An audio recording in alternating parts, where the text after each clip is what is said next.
যে মেডিকেলে পড়ার জন্য একটা আগ্রহ প্রকাশ করেছেন, এটা কোন শিক্ষকের অনুপ্রেরণা দিয়েছে আপনাকে? প্রথমত আমি যখন একদম হাই স্কুলে ছিলাম, ক্লাস 6-7 থেকে আমার একটা ইচ্ছা ছিল মেডিকেলে পড়ার।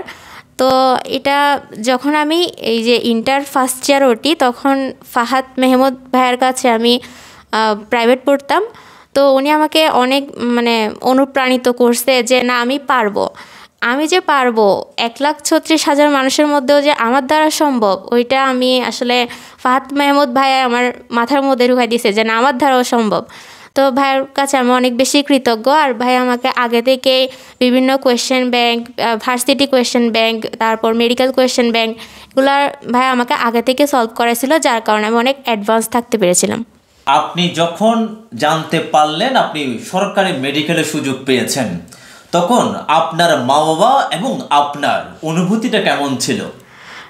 যখন দেখছি, আসলে প্রথমে তো আমারই বিশ্বাস হতে চায় নাই যে এটা আমার তো এটাই বিশ্বাস হতে যাচ্ছে না যে এটা আমারই রেজাল্ট। তো পরে দেখলাম আমার আব্বু আম্মু অনেক বেশি খুশি হয়েছে যে তাদের মেয়ে সরকারি মেডিকেলে পড়ার চান্স পাইছে। তো সবাই খুশি হয়েছে। আচ্ছা, মেডিকেলে লেখাপড়া করার জন্য আপনার কতক্ষণ পর্যন্ত লেখাপড়া করতে হয়েছিল? না, আসলে কতক্ষণ পর্যন্ত পড়ালেখা করছি এটা বলাটা খুবই কঠিন একটা বিষয়।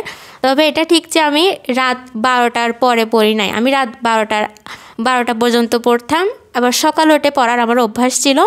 তো আমি রাত জাগতাম না, এবং হচ্ছে যে যতক্ষণ জেগে থাকতাম মোটামুটি ততক্ষণই পড়ার চেষ্টা করেছি, আমার পড়ার টেবিলে থাকার চেষ্টা করেছি। আপনি কোনো সামাজিক যোগাযোগ মাধ্যমগুলো ইউজ করতেন কিনা? না, আমি হচ্ছে যে প্রথমত আমি অনলাইনে যেহেতু ক্লাস করছি, এক্সাম দিছি, ফলে সামাজিক যোগাযোগ মাধ্যমটাকে আমি ওইভাবে ইউজ করছি। বাট বিভিন্ন রিলস দেখা, যেটা বর্তমান জেনারেশনের স্টুডেন্টরা যেদিক দিয়ে অ্যাডিক্টেড হয়ে যাচ্ছে, ওগুলোর প্রতি আসলে আমার কোনো অ্যাডিকশন ছিল না এরকম।